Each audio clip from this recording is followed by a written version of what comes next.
바람은 칼날처럼 날카롭고 세상은 끝없는 백색의 침묵 속에 잠겨 있습니다. 2만 년 전 대지는 거대한 빙하의 무게에 짓눌려 신음하고 있었으며 태양은 창백한 빛을 비출 뿐 온기를 주지 못했습니다.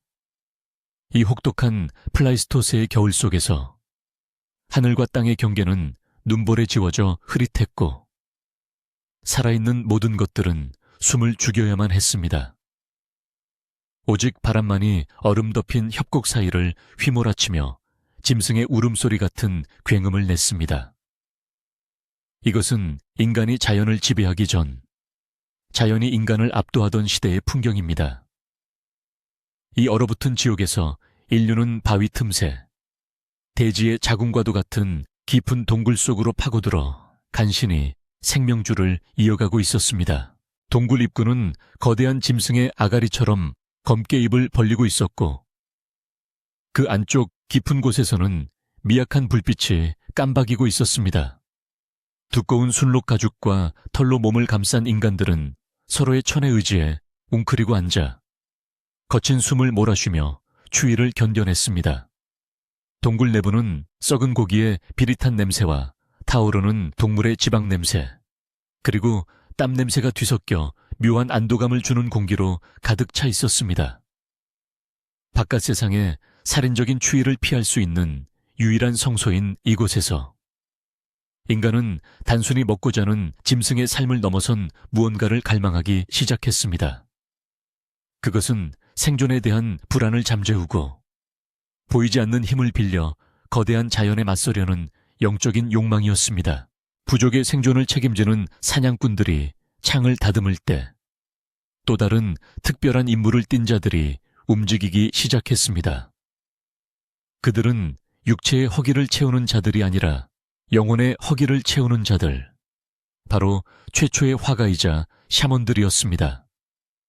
이들은 어둠 속에서 빛나는 환영을 보았고 그 환영을 벽에 고정시켜 현실의 사냥감을 지배하고자 했습니다. 그들에게 그림은 단순한 장식이 아니라 생사를 가르는 주술이자 강력한 무기였습니다. 그러나 이 위대한 마법을 완성하기 위해서는 반드시 필요한 재료가 있었습니다. 그것은 눈 덮인 세상, 어디에서도 찾을 수 없는 색, 생명의 근원이자 죽음의 상징인 붉은색이었습니다. 그들은 피처럼 붉고 불처럼 뜨거운 색을 찾아 차가운 바깥 세상으로 나아가야만 했습니다. 화가들은 동굴의 안락함을 뒤로하고 살을 애는 듯한 눈보라 속으로 발을 내디뎠습니다. 그들의 등에는 가죽으로 만든 자루가 메어져 있었고 손에는 돌망치와 뼈로 만든 곡괭이가 들려 있었습니다. 세상은 온통 무채색의 회색과 흰색뿐이었기에 그들이 찾는 붉은색은 더욱 간절하고 신성한 의미를 지녔습니다. 그들은 강줄기가 얼어붙어 만들어진 계곡을 거슬러 올라가고 무너져 내린 절벽의 단면을 집요하게 살폈습니다. 그들이 찾는 것은 평범한 흙이 아니었습니다. 그것은 대지의 깊은 곳에서 솟아오른 핏줄, 고농도의 산화철과 수은이 함유된 진사진나발과 적철석 헤마티테였습니다. 이 아름다운 돌들이 품고 있는 치명적인 독성을 그들은 전혀 알지 못했습니다. 지질학적 지식은 없었지만 그들은 본능적으로 땅의 냄새와 색깔을 구별해낼 줄 알았습니다. 수일간의 힘겨운 탐색 끝에 마침내 한 화가가 가파른 절벽의 틈새에서 흘러내린 붉은 흔적을 발견했습니다.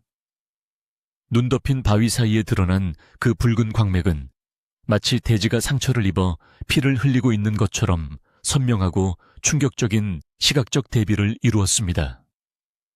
그것은 칙칙한 갈색 흙이 아니라 보석처럼 빛나며 유혹적인 광택을 뿜어내는 고순도의 광물이었습니다. 화가들의 눈빛은 환희로 번들거렸고 얼어붙은 손은 떨림을 멈추고 그 붉은 돌을 향해 뻗어졌습니다. 그 순간부터 그들은 예술을 위해 죽음과 계약을 맺은 셈이었습니다. 화가들은 거친 숨을 몰아쉬며 돌망치로 단단한 안반을 내리치기 시작했습니다. 깡, 깡 하는 맑은 파여름이 얼음 계곡에 울려 퍼질 때마다 붉은 돌조각들이 튀어 올랐습니다. 채굴이 진행될수록 공기 중에는 미세한 붉은 먼지가 피어올라 그들의 얼굴과 털옷을 덮었습니다. 그들은 무의식적으로 이 먼지를 들이마셨고 폐 속 깊은 곳으로 날카로운 광물 입자들이 침투하기 시작했습니다. 이것은 단순한 흙먼지가 아니었습니다. 납과수은 그리고 비소가 뒤섞인 죽음의 가루였습니다. 하지만 그들은 이 먼지가 자신들의 생명을 갉아먹을 것이라고는 상상조차 하지 못한 채 오직 눈앞에 드러난 영롱한 붉은색에 매료되어 더욱더 깊이 땅을 파고들어 갔습니다. 채취된 광석은 묵직하고 차가웠으며 손에 쥐는 순간 피부에 지워지지 않는 붉은 자국을 남겼습니다. 그들은 이 돌을 신이 내린 선물이라 여겼고 부족을 번영으로 이끌 강력한 힘이 깃들어 있다고 믿었습니다. 자루가 점점 무거워질수록 그들의 발걸음은 힘겨웠지만 마음은 벅찬 기대감으로 부풀어 올랐습니다. 이 돌만 있다면 어두운 동굴벽에 태양을 그려 넣을 수 있고 달아나는 들소의 영혼을 붙잡아둘 수 있을 것이라 확신했습니다. 그들은 붉은 돌을 마치 갓 태어난 아기를 안듯이 소중하게 품에 안고 다시 눈보라를 뚫고 동굴로 향했습니다. 그들의 등 뒤로 흩날리는 눈발 위에는 핏방울 같은 붉은 가루가 뚝뚝 떨어져 궤적을 남겼습니다. 동굴로 돌아오는 길은 갈 때보다 더욱 험난했습니다. 천은 떨어지고 손발은 동상으로 감각이 없었지만 그들은 멈추지 않았습니다. 무거운 광석 자루는 그들의 어깨를 짓눌렀고 가파른 비탈길에서 미끄러질 때마다 날카로운 돌부리에 살이 찢겨 나갔습니다. 하지만 그 고통조차도 곧 탄생할 위대한 그림에 대한 열망을 꺾지는 못했습니다. 그들이 운반하는 것은 단순한 물감이 아니라 부족의 운명을 짊어진 성스러운 매개체였습니다. 드디어 멀리서 동굴 입구에 희미한 불빛이 보이기 시작했을 때 그들은 안도감과 함께 알 수 없는 전율을 느꼈습니다. 그것은 곧 시작될 창조의 의식이 가져다줄 흥분이었으며 동시에 다가올 파멸의 예고이기도 했습니다. 동굴 입구를 지나 다시 따뜻하고 어두운 지하세계로 들어섰을 때 부족원들의 시선이 그들에게 집중되었습니다. 화가들은 자루를 풀어 횃불 아래 붉은 광석들을 쏟아부었습니다. 불빛을 받은 광석들은 마치 살아있는 심장처럼 붉게 박동하는 듯한 착시를 일으켰습니다. 그 강렬한 색채는 어둠에 익숙해진 사람들의 시야를 압도했고 모두가 숨을 죽이고 그 신비로운 돌을 경외의 눈빛으로 바라보았습니다. 아이들은 겁에 질려 뒷걸음질 쳤고 노인들은 웅얼거리며 기도를 올렸습니다. 이 붉은 돌은 이제 곧 가루가 되어 벽에 발라질 것이며 그 과정에서 뿜어져 나올 도끼는 동굴의 밀폐된 공기를 서서히 오염시킬 준비를 마쳤습니다. 화가들은 휴식을 취할 겨를도 없이 즉시 작업을 위한 준비에 들어갔습니다. 그들은 동굴 깊숙한 곳, 바람이 통하지 않는 은밀한 공간을 작업장으로 정했습니다. 그곳은 환기가 전혀 되지 않는 막다른 곳이었지만 영혼을 부르는 의식을 치르기에는 최적의 장소였습니다. 평평하고 넓은 돌판이 작업대 위에 놓였고 광석을 빻을 둥근 자갈들이 준비되었습니다. 이제 곧 이 단단한 돌들은 미세한 입자로 부서져 공기 중으로 흩날릴 것입니다.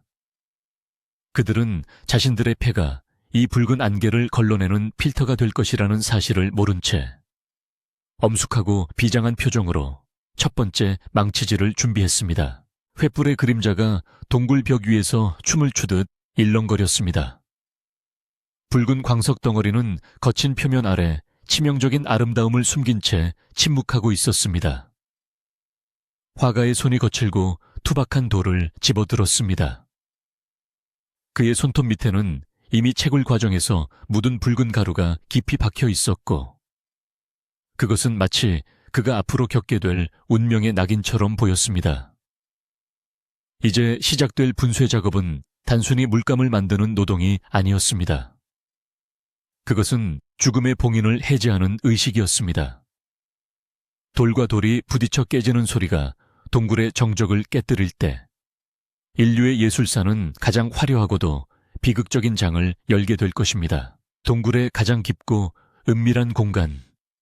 이곳은 바람조차 길을 잃어 멈추는 정체된 공기의 영역입니다. 거친 숨소리와 돌이 부딪히는 소리만이 이 좁은 석실을 가득 채우고 있습니다. 화가들은 바닥에 무릎을 꿇고 앉아 신성한 노동을 시작하기 위해 자세를 잡았습니다. 그들의 앞에는 넓적하고 평평한 화강암판이 놓여 있고 그 위에는 핏빛으로 번들거리는 붉은 광석들이 쌓여 있습니다. 이것은 단순한 돌깨기가 아니라 단단한 물질의 형태를 파괴하여 그 안에 깃든 색채의 영혼을 해방시키는 의식입니다. 둥근 몽돌을 쥔 그들의 손에는 굵은 핏줄이 솟아올랐고 팔 근육은 팽팽하게 긴장되었습니다.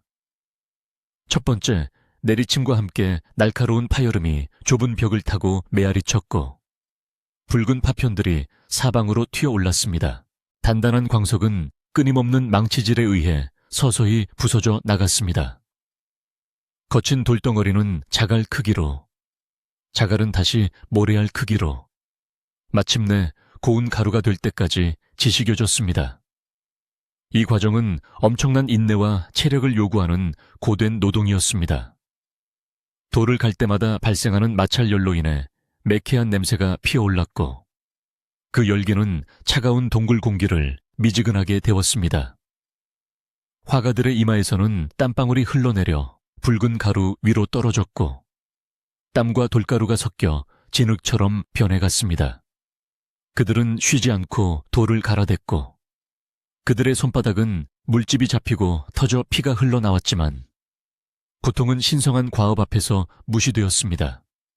오직 더 곱고 더 진한 붉은색을 얻기 위한 집념만이 그들을 지배했습니다. 분쇄 작업이 절정에 달하자 작업장 내부의 공기는 눈에 보일 정도로 탁해지기 시작했습니다. 미세하게 갈린 붉은 입자들은 바닥에 가라앉지 않고 공기 중에 부유하며 붉은 안개를 형성했습니다. 횃불의 빛이 이 먼지 구름을 통과하며 산란되어 공간 전체가 몽환적이고 기괴한 붉은 빛으로 물들었습니다. 화가들은 이 치명적인 안개 속에서 호흡하고 있었습니다. 그들이 숨을 들이마실 때마다 눈에 보이지 않는 미세한 중금속 입자들이 콧 속 점막을 통과해 폐 깊숙한 꽈리까지 침투했습니다. 이것은 폐를 서서히 굳게 만드는 돌가루이자 신경을 파괴하는 독이었습니다. 그러나 그들은 기침을 하면서도 이 붉은 안개를 신의 입김이라 여기며 더욱 깊이 들이마셨습니다. 이 붉은 가루의 정체는 황화수은, 신나발과 산화납이 다량 함유된 맹독성 물질이었습니다. 현대의 관점에서 보면 방독면 없이 다루어서는 안 될 위험천만한 화학물질이었지만 그들에게는 그저 대지가 내어준 가장 아름다운 색일 뿐이었습니다. 가루는 피부의 모공 속으로 파고들었고 눈꺼풀 안쪽에 쌓여 시야를 따갑게 만들었습니다. 입안에서는 소의 맛이 감돌기 시작했고 침을 삼킬 때마다 비릿한 금속성이 목구멍을 타고 넘어갔습니다. 하지만 그들은 이 불쾌한 감각조차도 대지의 기운을 몸 안에 받아들이는 과정이라 믿었습니다. 그들의 몸은 서서히 살아있는 독극물 저장소가 되어가고 있었지만 영혼은 창조의 희열로 불타오르고 있었습니다. 가루가 충분히 고와지자 이제는 색에 생명을 불어넣을 차례였습니다. 화가들은 옆에 놓아둔 토기 그릇에서 끈적한 액체를 꺼냈습니다. 그것은 사냥한 들소의 지방을 녹인 기름과 뼈에서 추출한 골수, 그리고 동물의 피와 소변을 섞어 만든 결합제 빈덜이었습니다. 이 유기물들은 돌가루를 벽면에 단단히 고정시키고 색이 천년을 버틸 수 있게 만드는 접착제 역할을 했습니다. 따뜻한 지방의 냄새와 피 비린내가 붉은 돌가루의 매캐한 냄새와 섞여 역한 악취를 풍겼습니다. 화가들은 맨손으로 이 끈적한 혼합물을 붉은 가루와 반죽하기 시작했습니다. 손가락 사이로 질척이는 붉은 반죽이 빠져나올 때마다 그들의 손은 마치 짐승의 내장을 파헤친 듯 끔찍하고도 강렬한 모습으로 변해갔습니다. 반죽은 계속된 치댐을 통해 서서히 매끄러운 물감의 형태로 변모했습니다. 거칠었던 돌의 성질은 사라지고 부드럽고 윤기 흐르는 액체가 탄생했습니다. 이것은 고체였던 돌이 액체인 피로 변환되는 연금술과도 같은 과정이었습니다. 횃불 아래서 번들거리는 그 붉은 물감은 너무나도 유혹적이어서 마치 살아있는 생명체처럼 꿈틀거리는 듯 했습니다. 화가들은 완성된 안료를 손가락으로 찍어 맛을 보듯 자신의 혀끝에 대보기도 했습니다. 혀에 닿는 순간 짜릿한 자극과 함께 마비감이 퍼져나갔지만 그들은 그 감각을 색의 강렬함으로 오인했습니다. 독은 이제 호흡기를 넘어 소화기로, 혈관으로 직접 침투할 준비를 마쳤습니다. 이제 가장 위험하고도 중요한 기법이 등장할 순간이었습니다. 화가들은 벽면의 넓은 면적을 채우거나 동물의 부드러운 털 질감을 표현하기 위해 붓 대신 자신의 입을 사용하기로 결정했습니다. 그들은 속이 빈 새에 뼈나 갈대 줄기를 준비했습니다. 그리고 끔찍하게도 독성이 가득한 붉은 물감을 한 모금 가득 입에 머금었습니다. 입안 가득 퍼지는 역한 기름 맛과 모래처럼 씹히는 광물 입자, 그리고 혀를 찌르는 듯한 화학적 통증이 그들을 덮쳤습니다. 잇몸과 입안 점막은 독성 물질을 즉각적으로 흡수하기 시작했고 뇌로 가는 혈관을 통해 독이 빠르게 퍼져나갔습니다. 이것은 자살 행위나 다름없었지만 예술적 완성을 위한 그들의 헌신은 맹목적이었습니다. 입안에 물감을 머금은 채 화가들은 벽면을 향해 뼈대롱을 조준했습니다. 그들의 볼은 풍선처럼 부풀어 올랐고 눈은 충혈되어 붉게 빛났습니다. 푸 하는 거친 소리와 함께 붉은 안개가 벽면으로 뿜어져 나갔습니다. 미세한 입자들은 공기 저항을 뚫고 벽에 달라붙어 부드러운 그라데이션을 만들어냈습니다. 한 번의 뿜질로는 부족했습니다. 그들은 수십 번, 수백 번 이 행위를 반복했습니다. 뱉어내고, 다시 머금고, 다시 뱉어내는 과정 속에서 그들은 필연적으로 물감의 일부를 목구멍으로 삼킬 수밖에 없었습니다. 위장은 경련을 일으키며 거부 반응을 보였지만 그들은 억지로 구역질을 참아내며 붉은 숨결을 계속해서 토해냈습니다. 작업이 진행될수록 화가들의 모습은 인간이라기보다는 붉은 악귀에 가까워졌습니다.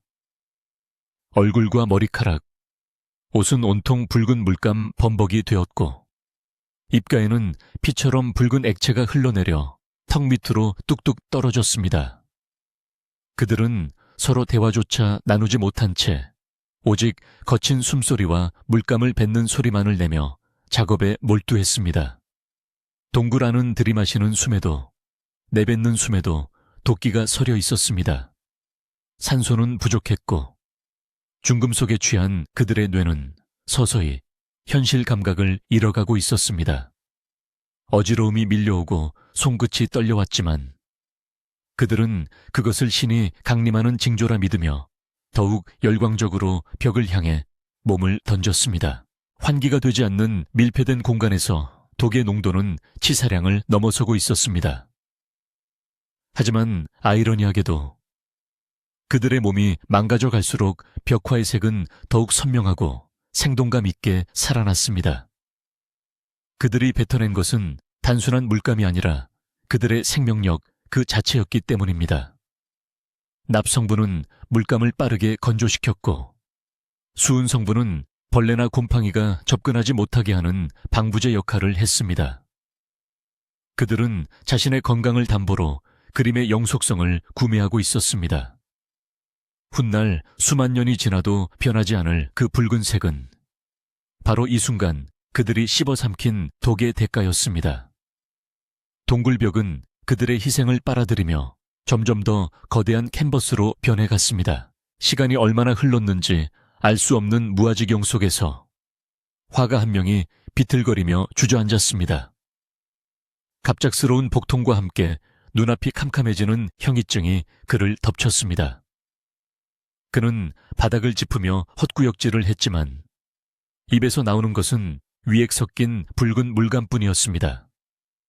동료들은 잠시 붓질을 멈추고 그를 바라보았으나 아무도 멈추라고 말하지 않았습니다. 그들의 눈빛은 이미 반쯤 광기에 사로잡혀 있었고 이 고통 또한 위대한 의식의 일부라고 받아들였습니다. 쓰러진 화가는 떨리는 손으로 다시 뼈대롱을 집어들었습니다. 그의 의지는 육체의 붕괴를 초월하고 있었습니다. 그는 기어서라도 다시 벽 앞으로 다가갔습니다. 동굴 천장에서는 석회수가 눈물처럼 떨어져 내렸고 바닥에 붉은 웅덩이 위로 파문을 일으켰습니다. 횃불의 기름이 다 타들어가며 불꽃이 사그라들려 할 때마다 누군가 급히 동물성 지방을 더 채워 넣었습니다. 어둠이 그들을 삼키게 놔둘 수는 없었습니다. 빛이 사라지면 그림도, 그들의 영혼도 길을 잃을 것이기 때문입니다. 그들은 밤낮의 구분이 없는 지하 세계에서 시간 감각을 잃은 채 오직 벽과 자신들이 하나가 되는 무라일체의 경지에 도달해 있었습니다. 그들의 폐 속에는 돌가루가 시멘트처럼 쌓여갔고 혈액 속에는 납이 흘러다니며 뼈를 검게 물들이고 있었습니다. 이제 물감 준비는 끝났습니다. 바닥에는 빈 조개 껍데기 그릇들과 뼈대롱들이 어지럽게 널려 있었고 사방은 온통 붉은색으로 뒤덮여 있었습니다. 이 지옥 같은 풍경 속에서 화가들은 비틀거리며 일어섰습니다. 이제 그들의 몸 안에 축적된 독이 환각을 불러일으킬 차례였습니다. 단순한 그림 그리기를 넘어 보이지 않는 세계의 문을 여는 단계가 다가오고 있었습니다. 그들은 몽롱한 눈으로 거친 암벽을 응시했습니다. 울퉁불퉁한 바위의 표면이 움직이는 짐승의 근육처럼 보이기 시작했습니다. 독이 뇌를 잠식하면서 현실의 경계가 무너지고 신화의 세계가 열리기 시작한 것입니다. 동굴의 가장 깊은 곳, 성소, 쌍툼라 불리는 이곳은 산자와 죽은 자의 경계가 허물어지는 공간입니다. 입구에서 수백 미터를 기어 들어와야 닿을 수 있는 이 밀실은 외부의 빛과 소리가 완전히 차단된 절대 고독의 영역입니다. 희박한 산소와 타오르는 등잔의 연기, 그리고 앞서 제조한 붉은 안료에 독한 냄새가 뒤섞여 공기는 무겁게 가라앉아 있습니다. 화가들은 비틀거리는 몸을 이끌고 나무 기둥과 가죽끈으로 엮은 위태로운 비계 위로 올라갑니다. 높은 천장에 닿기 위한 이 구조물은 흔들릴 때마다 삐걱거리는 소리를 내며 그들의 불안한 정신 상태를 대변합니다. 납과 수은이 이미 뇌혈관 장벽을 넘어 신경계를 교란하기 시작했고 그들의 시야 가장자리에서는 형광빛 점들이 벌레처럼 기어다니고 있습니다. 이것은 단순한 어지러움이 아니라 신의 영역으로 진입하는 강렬한 전조 증상입니다. 검게 그을린 목탄 조각을 쥔 손이 울퉁불퉁한 석회암 벽면을 더듬습니다. 중금속 중독으로 인한 미세한 손떨림은 오히려 직선이 아닌 자연스러운 곡선을 만들어내는데 일조합니다. 화가들은 평평한 캔버스가 아닌 굴곡지고 튀어나온 바위의 형상 그 자체에서 짐승의 영혼을 읽어냅니다. 튀어나온 바위는 들소의 힘찬 어깨가 되고 갈라진 틈새는 메모드의 주름진 피부가 됩니다. 그들은 없는 것을 그려내는 것이 아니라 돌 안에 갇혀있는 생명을 끄집어내는 산파 역할을 자처합니다. 목탄이 거친 바위를 긁으며 지나갈 때마다 검은 윤곽선이 드러나고 아무것도 없던 허공에서 거대한 짐승의 뼈대가 형성됩니다. 뇌를 잠식한 독소는 파레이도리아 현상을 극대화하여 그들이 보고 있는 바위 덩어리가 실제 살아있는 짐승처럼 숨을 쉬는 듯한 착각을 불러일으킵니다. 검은 윤곽선이 완성되자 이제 붉은 생명을 불어넣을 차례입니다. 화가들은 다시금 독성 가득한 붉은 물감을 입에 머금거나 가죽 뭉치에 묻혀 벽을 두들기기 시작합니다. 대지에 피라 불리는 이 붉은색이 검은 선 안을 채우기 시작하자 벽화는 평면을 벗어나 입체적인 존재감을 드러냅니다. 횃불에 흔들리는 불빛 아래서 붉은색은 마치 혈관을 타고 흐르는 실제 피처럼 펄떡거립니다. 화가들은 자신의 입에서 뿜어져 나오는 붉은 안개가 짐승의 근육을 만들고 내장을 채운다고 믿습니다. 그들의 호흡은 거칠어지고 심장 박동은 걷잡을 수 없이 빨라집니다. 납 중독으로 인한 복통이 간헐적으로 찾아오지만 그들은 그것을 짐승의 뿔에 받친 고통으로 치환하며 더욱 격렬하게 붓질을 이어갑니다. 고통조차 예술의 재료가 되는 광기의 순간입니다. 환각은 점차 시각을 넘어 청각과 촉각으로 확장됩니다.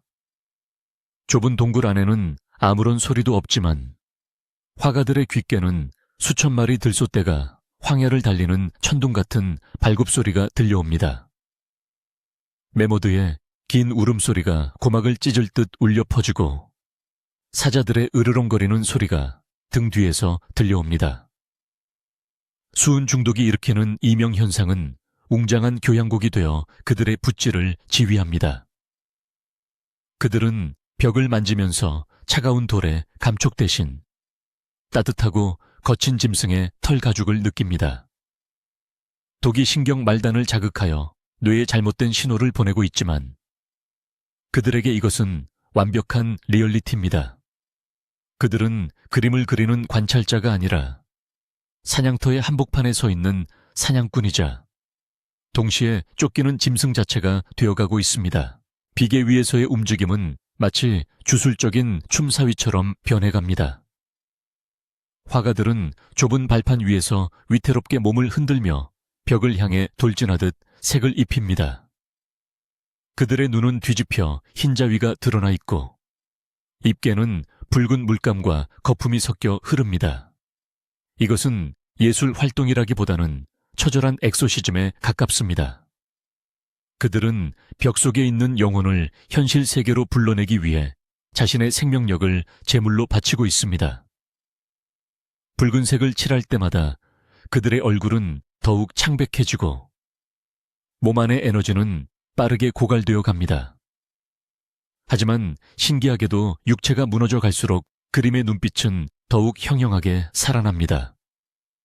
마치 화가의 영혼이 빠져나가 벽화 속 짐승에게로 옮겨가는 듯한 섬뜩한 전이가 일어납니다.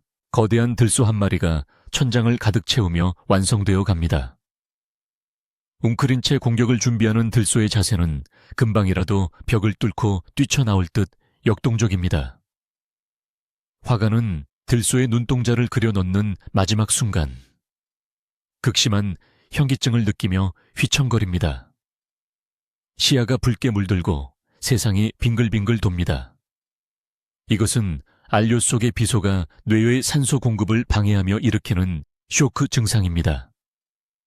하지만 화가는 쓰러지지 않고 벽을 짚으며 버팁니다. 그의 눈에 비친 들소는 이제 그림이 아닙니다. 자신을 노려보는 거대한 신입니다. 그는 공포와 경외감에 사로잡혀 들소의 코앞에 자신의 얼굴을 들이밀고 거친 숨을 몰아쉽니다. 화가의 붉은 숨결과 들소의 상상 속 입김이 허공에서 뒤섞입니다. 이 광란의 창조 과정에서 가장 상징적인 행위가 이어집니다. 화가는 자신의 왼손을 벽에 대고 오른손에 든 뼈대롱으로 붉은 물감을 그 위에 뿜습니다. 푸우체 하는 소리와 함께 붉은 안개가 손등을 덮고 지나갑니다. 손을 떼어내자 붉은 배경 속에 선명한 흰색 손자국이 남습니다. 이것은 네거티브 핸드 기법으로 화가가 자신의 존재를 영원히 이 공간에 각인시키는 서명과도 같습니다. 독성 물감이 피부를 타고 흐르며 따가운 통증을 유발하지만 그는 아랑곳하지 않습니다. 이 손자국은 인간이 신성한 영역에 닿았다는 증거이자 죽음 이후에도 이곳에 머물겠다는 영혼의 계약서입니다. 수많은 손자국들이 들소의 주변을 에워싸며 마치 짐승을 제압하거나 숭배하는 듯한 군무를 형성합니다. 시간 개념은 완전히 소멸되었습니다. 며칠이 지났는지 낮인지 밤인지 알 수 없는 상태에서 오직 본능만이 그들을 움직입니다. 동굴 내부의 산소 농도는 위험 수준으로 떨어졌고 불완전 연소된 등잔의 그을음과 독성 분진이 가득 차 있습니다. 화가들은 집단적인 환각 상태, 즉 공유 정신병, 푸리의 아득의 상태에 빠져듭니다. 한 명이 저기 사자가 온다 라고 외치면 다른 이들도 빈 벽에서 사자의 형상을 보게 됩니다. 그들은 보이지 않는 적과 싸우며 붓을 휘두르고 허공을 향해 소리를 지릅니다. 신경 독소가 뇌의 측두엽을 자극하여 종교적 체험과 유사한 강렬한 황홀경을 선사합니다. 그들은 지금 지옥의 고통과 천국의 환희를 동시에 맛보고 있습니다. 어느 순간 가장 나이 많은 샤먼 화가가 격렬한 경련을 일으키며 바닥으로 추락합니다. 그의 몸은 활처럼 휘어지고 입에서는 거품을 뭅니다. 납중독에 의한 급성 뇌병증 발작입니다. 동료들은 놀라거나 슬퍼하는 기색 없이 그가 신의 계시를 받고 있다고 여깁니다. 바닥에 쓰러진 화가의 시선은 천장의 울퉁불퉁한 바위에 고정되어 있습니다. 그의 흐릿한 눈에는 천장의 바위들이 꿈틀거리며 거대한 뱀처럼 움직이는 환영이 보입니다. 그는 떨리는 손가락으로 허공의 그림을 그리며 웅얼거립니다. 육체는 마비되어 가지만 그의 뇌 속에서는 우주의 섭리가 붉은색으로 펼쳐지고 있습니다. 이것은 가장 비극적이면서도 가장 숭고한 예술가의 최후에 가까운 모습입니다. 작업이 막바지에 이르자 동굴 벽면은 거대한 파노라마가 되었습니다. 수십 마리의 들소, 야생마, 매머드, 사슴들이 붉고 검은 물결을 이루며 한 방향으로 달리고 있습니다.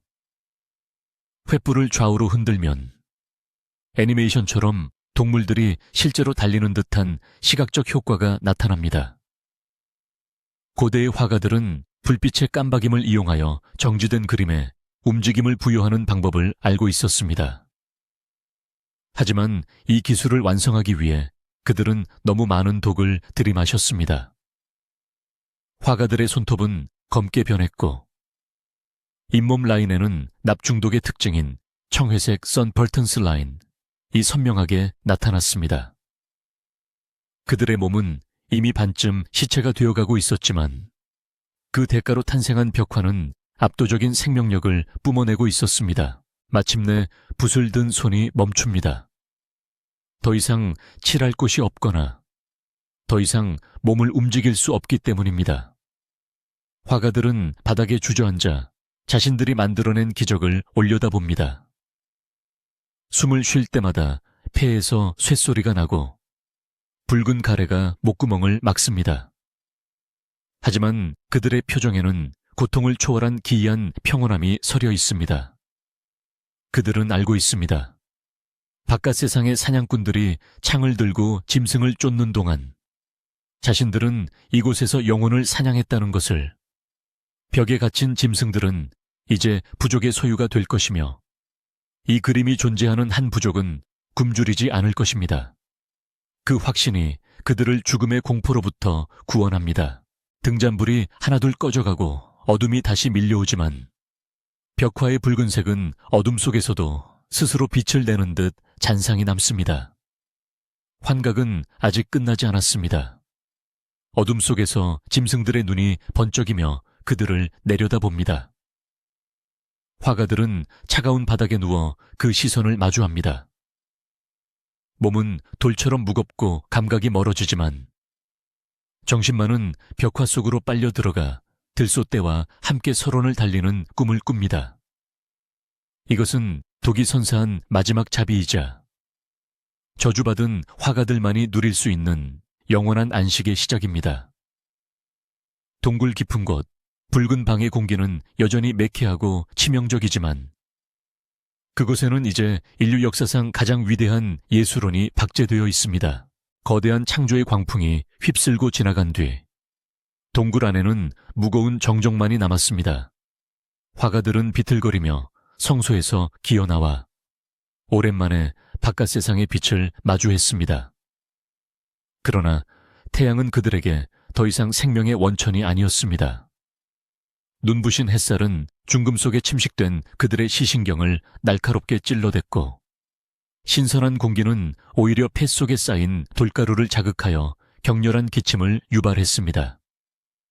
그들이 기침을 할 때마다 입에서는 검붉은 핏덩이가 섞인 가래가 튀어나왔습니다. 그것은 단순한 피가 아니라 폐포 깊숙이 박힌 진사 친나바르 가루와 엉겨붙은 괴사한 조직들이었습니다. 위대한 예술을 완성했다는 환희는 잠시였고 이제 그들의 몸은 계약된 대가를 치르기 시작했습니다. 그것은 서서히 그러나 확실하게 진행되는 육체의 붕괴였습니다. 계절이 바뀌어 빙하가 녹아내리는 봄이 찾아왔지만 화가들의 몸에는 영원한 겨울이 닥쳐왔습니다. 가장 먼저 찾아온 것은 극심한 복통이었습니다. 납 중독의 전형적인 증상인 납산통, 리드콜릭. 이 그들의 내장을 쥐어짜기 시작했습니다. 마치 뱃속에 뜨거운 돌덩이를 삼킨 듯한 혹은 보이지 않는 짐승이 장기를 물어뜯는 듯한 고통이었습니다. 건장했던 사냥꾼 출신의 화가들조차 이 고통 앞에서는 어린아이처럼 바닥을 구르며 비명을 질렀습니다. 부족원들은 이것을 악령이 씌운 병이라 여겨 두려움에 떨었습니다. 그들은 화가들이 동굴 벽에 가둔 짐승들의 영혼이 복수를 하는 것이라 믿었고 감히 그들에게 다가가 손을 대지 못했습니다.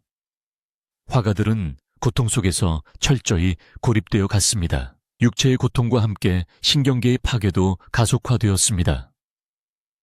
수은 중독은 그들의 손과 발을 제멋대로 떨게 만들었습니다.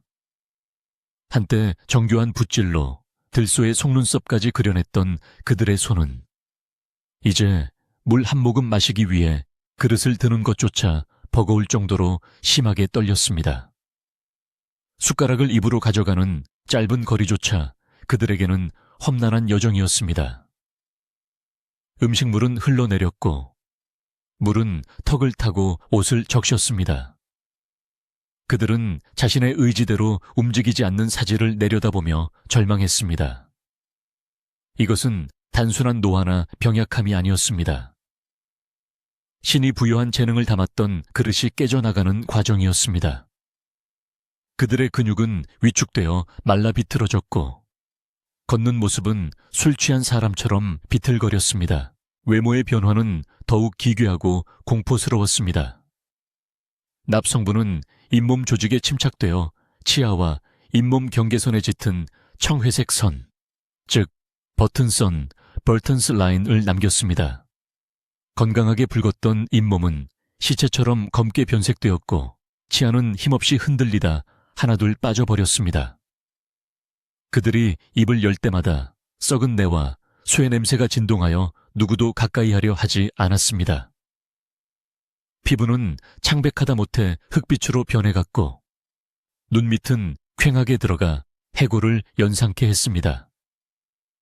한때 부족에서 가장 존경받던 영적 지도자들의 모습은 온데간데 없고 이제는 저주받은 괴물처럼 변해버린 그들의 모습은 부족 전체에 깊은 트라우마를 남겼습니다. 아이들은 그들을 피해 도망쳤고 어른들은 그들이 지나간 자리에 소금을 뿌리며 부정을 씻어내려 했습니다.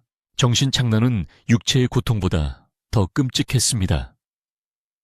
뇌에 축적된 수은은 그들을 미치광이로 만들었습니다. 밤이 되면 그들은 잠들지 못하고 허공을 향해 소리를 지르거나 알 수 없는 언어로 중얼거렸습니다. 벽이 움직인다. 붉은 소가 나를 밟으려 한다. 그들은 여전히 동굴 속에 갇혀있는 환각에 시달렸습니다. 현실과 환상의 경계가 완전히 무너져 눈앞에 있는 가족을 알아보지 못하고 공격적인 성향을 보이기도 했습니다. 부족의 원로들은 이것을 신과의 접신 상태가 지속되는 것으로 해석하려 했지만 그것은 너무나도 비참하고 파괴적인 접신이었습니다. 화가들은 자신의 머리카락을 쥐어뜯고 벽에 머리를 찌으며 뇌 속을 파고드는 이명과 두통을 멈추려 발버둥 쳤습니다. 화가들은 격리된 움막에서 죽음을 기다리게 되었습니다. 그곳은 죽음의 냄새가 진동하는 수용소와 같았습니다. 그들은 서로의 망가진 모습을 바라보며 자신의 운명을 예감했습니다. 하지만 그 흐려지는 의식 속에서도 단 하나의 집념만은 사라지지 않았습니다. 그것은 바로 붉은색에 대한 갈망이었습니다. 그들은 손에 잡히는 흙이나 숯을 이용해 바닥에 끊임없이 무언가를 그리려 했습니다. 비록 손은 떨리고 근육은 말을 듣지 않았지만 예술가의 본능은 뇌가 멈추는 순간까지 작동하고 있었습니다. 그들은 바닥을 긁으며 손톱이 빠지는 고통 속에서도 붉은 안료를 만들던 기억을 되살려내려 애썼습니다. 그것은 저주인 동시에 그들의 존재 이유였기 때문입니다. 어느 날 밤 가장 뛰어난 재능을 가졌던 수석 화가가 피를 토하며 쓰러졌습니다. 그의 폐는 이미 돌가루로 굳어져 기능을 상실했고 신장은 독소를 걸러내지 못해 완전히 망가진 상태였습니다. 그는 숨을 쉴 때마다 쇳소리를 냈고 온몸은 경련으로 뒤틀렸습니다. 하지만 죽음이 임박한 순간 기이하게도 그의 정신이 일시적으로 맑아지는 현상, 터미널 루시디티이 찾아왔습니다. 그는 흐릿한 눈으로 자신의 손을 들어 올렸습니다. 붉은 물감으로 뒤덮여 있던 수천 번 벽을 두드렸던 그 손. 그는 허공에 보이지 않는 붓질을 하며 마지막 그림을 완성하려 했습니다. 그의 입술이 달싹거리며 무언가 말하려 했지만 나오는 것은 붉은 거품뿐이었습니다. 그의 마지막 순간은 처절하고도 숭고했습니다. 그는 기어가는 힘조차 없었지만 몸을 질질 끌어 움막의 기둥을 잡고 일어서려 했습니다. 마치 동굴의 벽화 앞에 다시 서고 싶다는 듯 그의 시선은 먼 곳을 응시했습니다. 그의 뇌리에는 완성된 들소의 눈동자가 강렬하게 박혀 있었습니다. 그는 떨리는 손가락으로 자신의 가슴을 찍어 피 묻은 손가락으로 기둥의 작은 점 하나를 찍었습니다. 그것은 그가 세상에 남기는 마지막 흔적이자 자신의 생명과 맞바꾼 예술의 마침표였습니다. 그 점을 찍는 순간 그의 몸에서 힘이 빠져나가며 무너져 내렸습니다. 뼈가 으스러지는 듯한 둔탁한 소리와 함께 위대한 화가는 차가운 흙바닥으로 돌아갔습니다. 수석 화가의 죽음은 나머지 화가들에게도 끝을 알리는 신호탄이었습니다. 며칠 사이로 화가들은 하나둘씩 고통스러운 생을 마감했습니다. 그들의 시신은 일반적인 장례 절차를 따르지 못했습니다. 부족원들은 그들의 몸에 깃든 붉은 도끼가 다른 사람들에게 옮을까 두려워했습니다. 그래서 그들은 화가들의 시신을 그들이 그토록 사랑했던 그러나 그들을 죽음으로 몰고 간 붉은 안료 가루와 함께 깊은 구덩이에 묻었습니다. 붉은 흙이 그들의 시신을 덮을 때 마치 돼지가 자신의 피를 훔쳐간 도둑들을 다시 삼키는 듯 했습니다. 그들의 육체는 썩어 흙으로 돌아가겠지만 그들의 뼈에는 영원히 지워지지 않을 납과 수은의 기록이 새겨졌습니다. 살아남은 부족원들은 동굴 입구를 거대한 바위로 막아버릴지 고민했습니다. 그곳은 금기의 장소이자 죽음의 공간이 되었기 때문입니다. 하지만 샤먼들은 그곳을 폐쇄하는 대신 성역으로 지정했습니다. 화가들의 희생으로 탄생한 벽화가 부족을 지켜줄 것이라는 믿음 때문이었습니다. 이제 동굴은 아무나 들어갈 수 없는 곳이 되었습니다. 오직 선택받은 자들만이 목숨을 걸고 그 붉은 유산을 목격할 수 있었습니다. 화가들의 비명은 멈췄지만 동굴 안에는 여전히 그들의 거친 숨소리와 뼈대롱을 부는 소리가 환청처럼 맴돌고 있었습니다.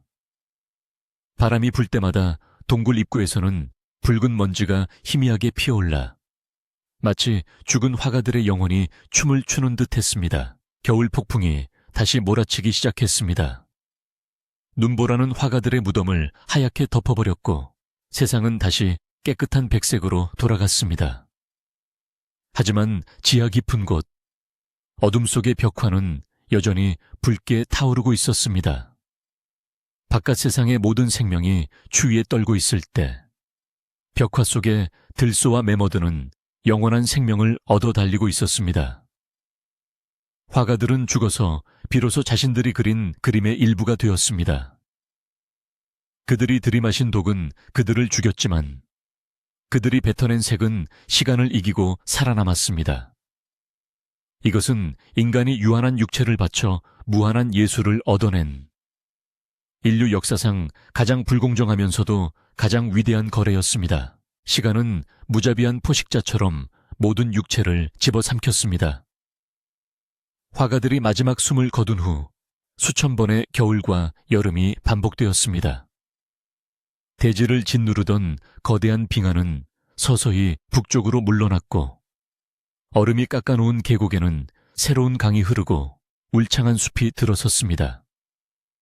그들이 사냥했던 매머드와 검치오는 영원히 멸종하여 전설 속으로 사라졌고 인류는 돌을 깨던 시대에서 금속을 녹이는 시대로 나아갔습니다.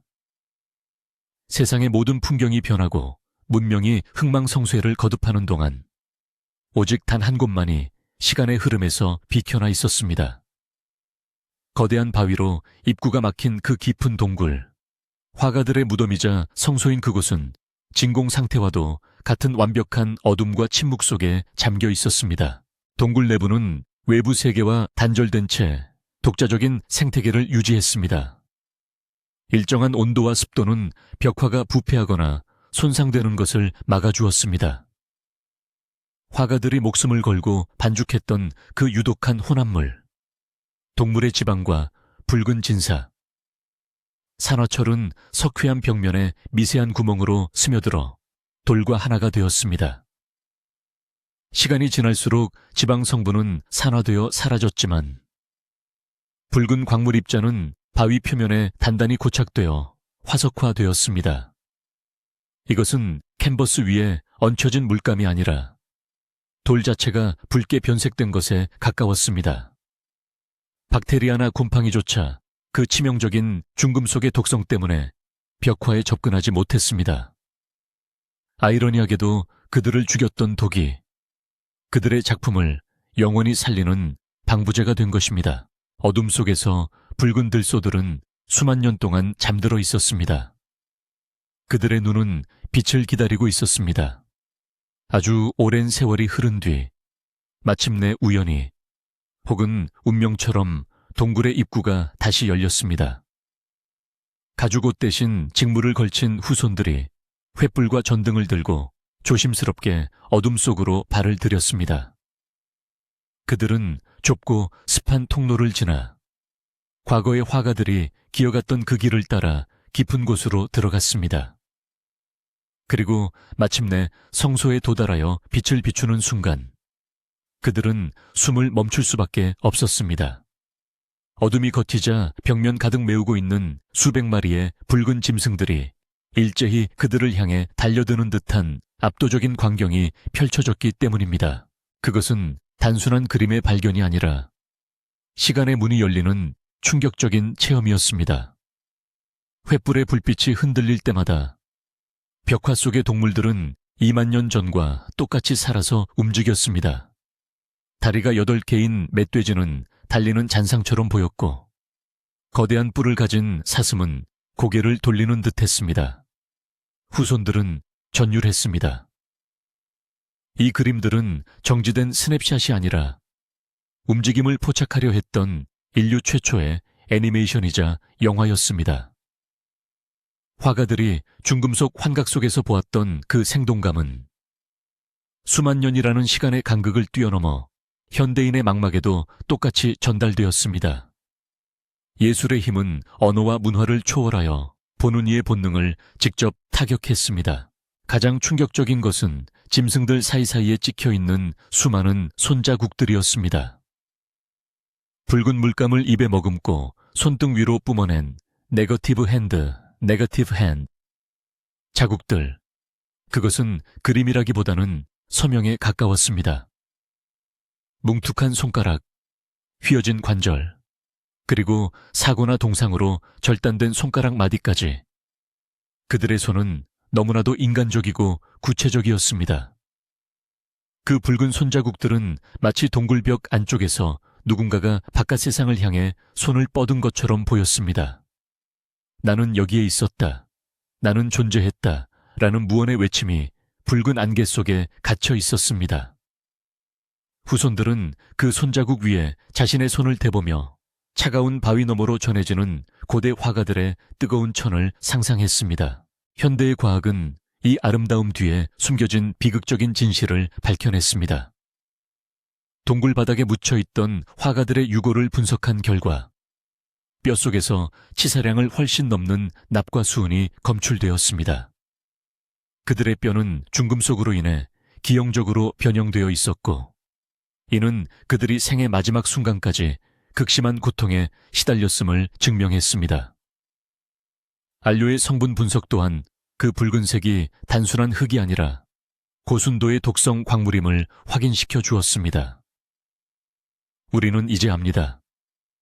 이 웅장한 시스티나 성당과도 같은 동굴 벽화가 사실은 예술가들의 서서히 썩어가는 육체와 맞바꾼 결과물이라는 것을. 아름다움의 대가는 실로 잔혹하고도 거대했습니다. 하지만 우리는 질문해야 합니다. 그들은 과연 자신들의 운명을 몰랐을까요? 아마 처음에는 몰랐을 것입니다. 그러나 동료들이 하나둘 피를 토하며 쓰러지고 자신의 몸이 망가져가는 것을 보면서도 그들은 멈추지 않았습니다. 왜 그랬을까요? 단순히 주술적인 의무감 때문이었을까요? 아니면 붉은색이 주는 치명적인 환각에 중독되었던 것일까요? 어쩌면 그들은 본능적으로 깨달았을지도 모릅니다. 육체는 유한하고 썩어 없어지지만 돌에 새긴 이 붉은색만은 영원할 것이라는 사실을. 그들은 필멸의 운명을 거부하고 자신의 생명을 깎아 불멸의 기록을 남기기로 선택한 최초의 인간들이었습니다. 동굴 벽화는 인류가 단순히 생존 서바이벌 하는 존재에서 실존 엑시스턴스 하는 존재로 도약했음을 보여주는 증거입니다. 배를 채우는 것만으로는 만족할 수 없었던 그들은 죽음의 공포 앞에서도 아름다움을 추구했습니다. 붉은 독을 삼키면서까지 그들이 남기고자 했던 것은 거대한 자연에 대한 경외감이자 그 자연을 지배하고 싶었던 인간의 의지였습니다. 그들의 희생 덕분에 부족은 두려움을 이겨내고 사냥터로 나갈 용기를 얻었고 그 정신적 유산은 대를 이어 인류의 DNA 속에 깊이 각인되었습니다. 오늘날 우리가 예술을 보며 감동하고 무언가를 창조하려는 욕구를 느끼는 것은 바로 그 동굴 화가들이 남긴 붉은 유전자 때문일지도 모릅니다. 지금도 동굴 깊은 곳, 관광객의 출입이 통제된 어둠 속에는 붉은 손자국들이 선명하게 남아 있습니다. 모든 조명이 꺼지고 정막이 찾아오면 그 손자국들은 다시 깨어나 박동하기 시작합니다. 그것은 죽은 자들의 흔적이지만 역설적으로 지구상에서 가장 생명력이 넘치는 이미지입니다. 화가들의 육체는 흙으로 돌아가 흔적도 없지만 그들의 영혼은 붉은 입자가 되어 벽에 붙어 있습니다. 그들은 여전히 그곳에서 숨쉬고 춤추고 짐승들을 사냥하고 있습니다. 그들의 기침소리와 거친 숨소리는 멈췄지만 그들이 남긴 붉은 외침은 우주가 끝나는 날까지 계속될 것입니다. 우리는 동굴을 나서며 다시 한번 뒤를 돌아봅니다. 칠흑 같은 어둠 속에 떠있는 붉은 손. 그것은 과거에서 미래로 보내는 작별 인사가 아니라 영원히 함께하겠다는 초대장입니다.